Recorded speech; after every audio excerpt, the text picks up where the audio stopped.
দেখো বন্ধুরা, আমরা এখন কল্যাণী A9 স্কোয়ার পার্ক চলে এসেছি। দেখো কত সুন্দর প্যান্ডেল, তোমরা এখানে আসবা, মিস করবে না। খুব সুন্দর দেখতে, কত সুন্দর আশেপাশের জায়গাগুলো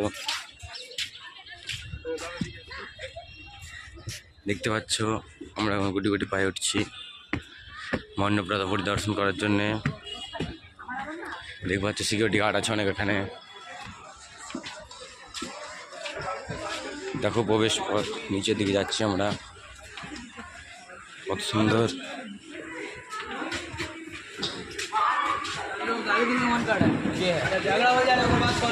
প্রতিমাটা কত সুন্দর অপরূপ।